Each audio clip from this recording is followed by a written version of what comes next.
تو پھر خدا ہمیں بابرکت بنا دے. 10 احکام ہمیں ملے ہیں بائبل مقدس میں.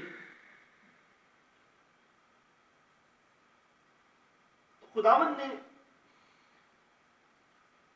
20ویں باب کی خروش 20ویں باب کی 2 اور 3 آیت میں لکھا ہے خداوند تیرا خدا جو تجھے ملک مصر سے اور غلامی کے گھر سے نکال لایا میں ہوں.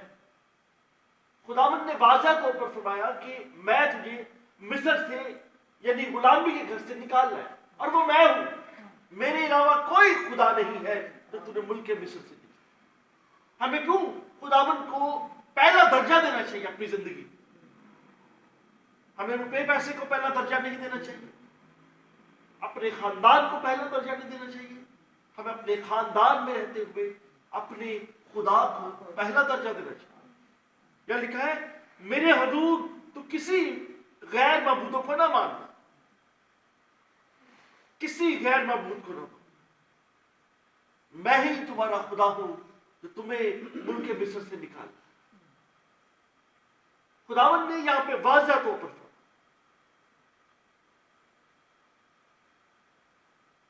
ہم دیکھتے ہیں خداوند کیسے باتیں کرتے ہیں. خداوند چاہتے ہیں کہ ہم اس کے ساتھ باتیں کریں. 33واں باب اس کی 11ویں آیت ہم دیکھیں گے وہاں پر کیا لکھا ہے. خدا کیا لکھا ہے جیسے کوئی شخص اپنے دوست سے بات کرتا ہے ویسے ہی خداوند روبرو ہو کر موسیٰ سے باتیں کرتا. جیسے کوئی دوست سے باتیں کرتا ویسے ہی خداوند موسیٰ سے باتیں کرتا. اور موسیٰ لشکرگاہ کو لوٹ آتا تھا پر اس کا خادم یشوع جو نون کا بیٹا اور جوان تھا خیمہ سے باہر نہیں نکلتا. موسیٰ خدا سے باتیں کرتا رہتا تھا اور اس بات کا صحیح اندازہ یشوع کو ہوگا جو باہر کھڑا ہوتا خدا کی اور اس کی باتیں سنتا. اتنا کلوز فرینڈشپ کہ موسیٰ نے ہر بات میں اپنے بہن بھائیوں سے زیادہ اپنے خاندان سے زیادہ خدا سے تعلق جوڑ رکھا تھا. جب ہم اپنے گھرانے میں خدا کو پہلا درجہ, بائبل مقدس کو پہلا درجہ, اس کی سچائیوں کو پہلا درجہ دیں گے تب خدا ہمیں بابرکت بنا. یہ نوٹ کر لیں گے. ہم دیکھتے ہیں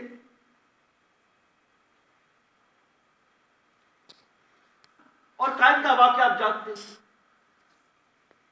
حابل اور قائن دونوں بھائی تھے اور کیا ہوا حابل کی قربانی کو قبول کیا گیا اور قائن کی قربانی کو ناپسند کیا گیا خدا کی طرف.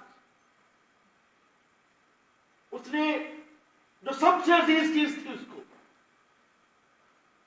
پہلا بچہ تھا بچڑا تھا وہ خدا کے پاس لے گیا اور خدا نے اسے کہا میرے لیے قربانی کر. اس نے پہلے بچنے کی قربانی کی, اپنی سب سے زیادہ عزیز چیز خدا کو پیش کر دی, خدا کو پہلا درجہ دیا.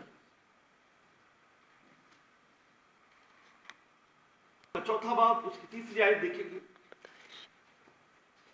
یہاں پہ کیا ہوا, یہاں پہ ہوا کہ چند روز بعد یوں ہوا کہ قائن اپنے کھیت کے پھل کا ہدیہ خداوند کے واسطے لایا اور حابل بھی اپنی بھیڑ بکریوں کے کچھ پہلوٹوں کا اور کچھ ان کی چربی کا ہدیہ لایا اور خداوند نے حابل کو اور اس کی ہدیے کو قبول کیا. کیوں حابل کے ہدیوں کو خدا نے قبول کیا؟ وہ پہلوٹے بچوں کا ہدیہ جو اس کے سب سے زیادہ عزیز تھے. آپ کو پتا ہے خاندان میں جو پہلا فرد ہوتا ہے وہ سب سے زیادہ عزیز ہوتا ہے. جو بھی بیٹی یا بیٹا پیدا ہو پہلا پھل انتہائی عزیز ہوتا ہے ماں باپ. تو وہ پہلا ہی پھل خدا کے سامنے لے آئے اور خدا کو دیا. خدا کو یہ بات پسند ہے مگر اس نے سبزیاں اکٹھی کی اور خدا کے سامنے لے کر. خدا کہتے نہیں یہ چیز مجھے پسند نہیں ہے، مگر جو تیرا بھائی ہے اس کی قربانی مجھے پسند ہے، اس نے سب سے زیادہ عزیز چیز مجھے دے دی، اس کا مطلب اس نے مجھے پہلا درجہ دیا، خدا کو اپنی زندگی میں پہلا درجہ دیجیے۔ اور لکھا ہے حابل بھی اپنی بھیڑ بکریوں کے کچھ پہلوٹوں بچوں کا اور کچھ ان کی چربی کا ہدیہ لے، اور خداوند نے حابل کو اور اس کی ہدیے کو قبول کیا۔ نہ صرف خدا آپ کی ہدیے کو قبول کرے گا بلکہ آپ کو بھی خدا قبول کرے گا، یعنی کہ حابل کو بھی خدا نے قبول کیا اور اس کے ہدیے کو بھی خدا نے قبول کیا، اگرچہ بعد میں اس کے بھائی نے اس کو مار دیا، مگر وہ یہاں پر بھی مقبول تھا خدا کا اور آسمان پر بھی مقبول۔ اسے یاد رکھیے، خدا کی خاطر اذیتیں اٹھانے سے باز نہ ہے۔ اگر کوئی آپ کو خدا کی وجہ سے، خدا کی طرفداری سے، کیا آپ مسیحی لوگ ہیں، آپ کو تنگ کرتا ہے، تو یاد رکھیے آپ آسمان پر بھی جا کر آپ کو جلالی تخت ملے، آپ خدا کے ساتھ بیٹھیں گے۔ یہاں یہ بات ہے، حابل کو بھی پسند کیا اور اس کے ہدیے کو، مگر